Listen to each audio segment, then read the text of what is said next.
Okay, today's video will be from will be called The Folly of Riches. It is in Ecclesiastes chapter 5.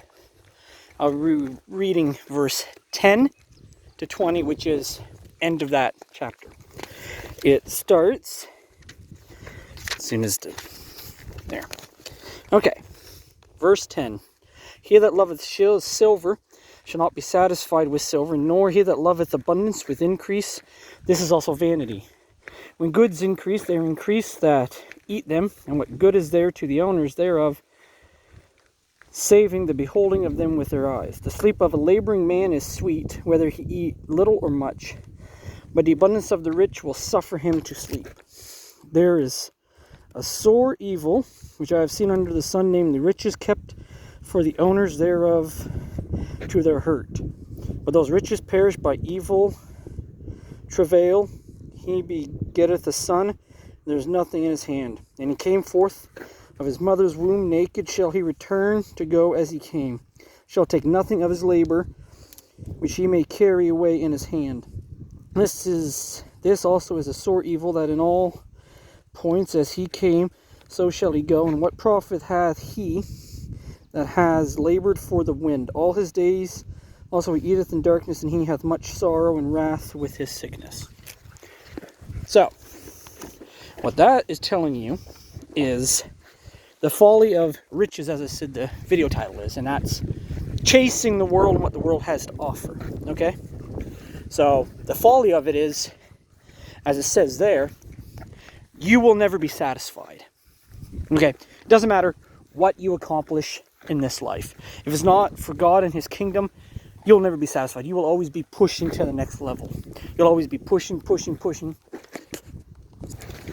As I said, you'll be pushing, and you will never be satisfied. You can have the best job. You can have the money. You can have all the women you want, and you'll still be empty. Yeah, wind starts blowing. I'm walking out between rain showers, by the way. It's supposed to be a week of solid rain. I'm getting up between them. So, chasing the world, basically, is what it is. I made another video about how the world has nothing to offer you, and it doesn't. So, and also, as you chase these riches, and you chase money and what the world has to offer, guess what happens? It's for nothing. It's like the wind blowing now, right? See what I'm trying to do? See? It's chasing the wind trying to catch it. Pointless. You can't. You can't catch the wind. And what it's getting to in Ecclesiastes is the folly of riches is similar. You can chase money. You can chase everything you want. But when it comes to true peace, you won't find it in the world. Okay? And you can spend your whole life building up money. As you can tell, Prince of the Air blowing again. Anyways, as I was saying, you can build up your riches, okay? You can have the Lamborghinis, you can have the $1 million mansion, you can have a large bank account with millions of dollars in it, even hundreds of thousands. You can have all the women, all these friends, and you can build yourself an empire, right? But guess what happens, my brothers and sisters? This is the gospel truth. It means nothing because you can't take it with you. Yeah, you build up your empire and all your belongings, somebody else is going to get that when you're dead. Yeah, it's either your family's going to get it and enjoy it, or the government's going to get it if you don't have a will. The government will get it, and you'll be giving all your money and hard work to the government. You see?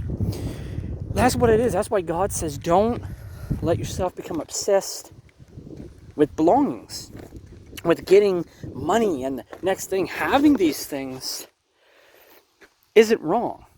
Okay? I'm not saying go live in a tent in the middle of the woods in poverty.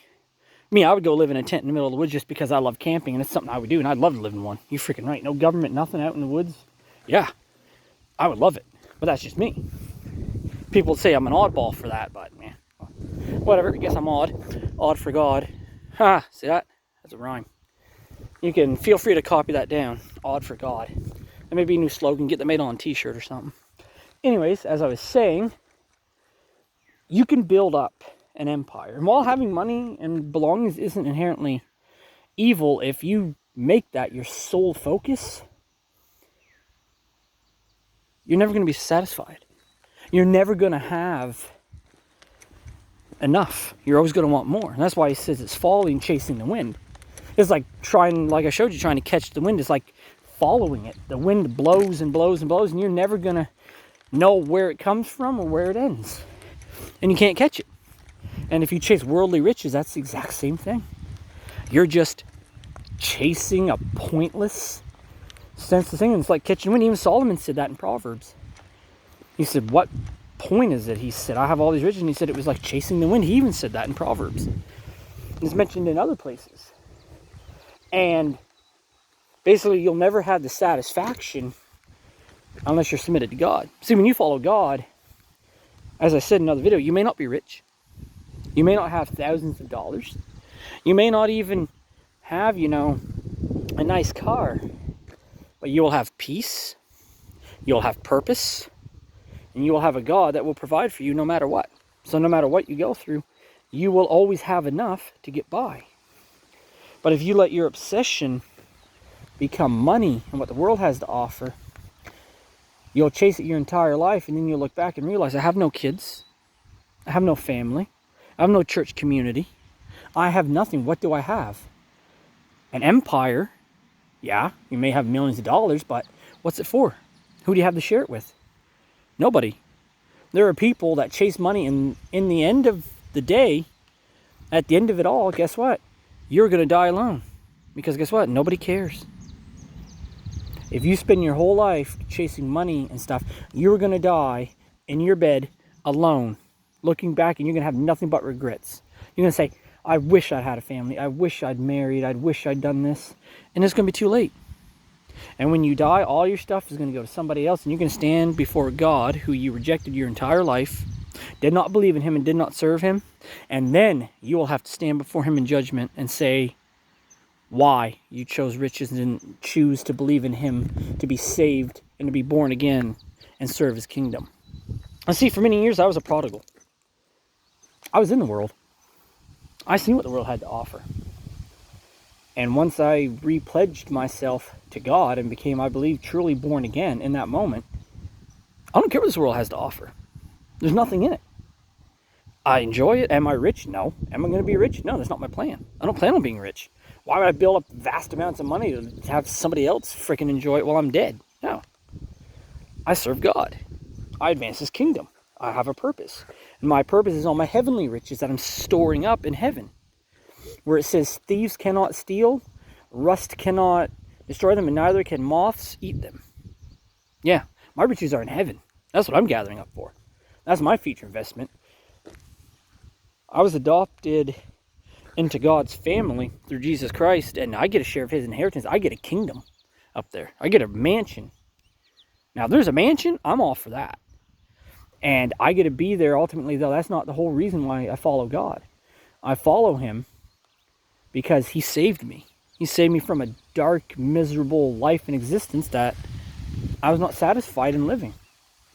And I shared that in my testimony video, if you want to check that out. I get into real deep topics about what I was going through. And God saved me from that. And I chose ultimately in that moment that I would serve God my entire life. In the last 6 years, I have done everything to advance his kingdom. I've learned and grown, and he's still growing me, and I'm doing exactly what I'm supposed to. I'm seeking first his kingdom.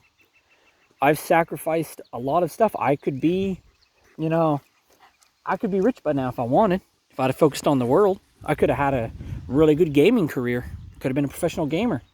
Could have made a YouTube channel about that. Could have made a YouTube channel about all sorts of things. But I'm not chasing it for fame. I'm chasing it because it advances the kingdom. And it's a great platform to reach hundreds of people. And it's because I can share the gospel and somebody will hear it and God will use it to save them. That's the whole point to doing it. I will never know how many people I help this side of earth or on this side of the world. I'll never know.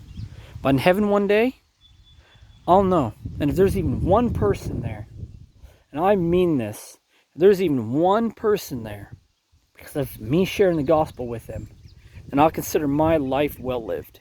If there's even one person up there that says, I watched your video or I heard your testimony and you turned me to God and he saved me and thank you. And if I have one person there, my life will have meaning. It'll be well lived. So, it's been a voice in the wilderness, soldier, bondservant of Christ, signing off. Whenever you see this, have a blessed day or night. Stay safe in these dark and crazy times. And I will see you in the next one.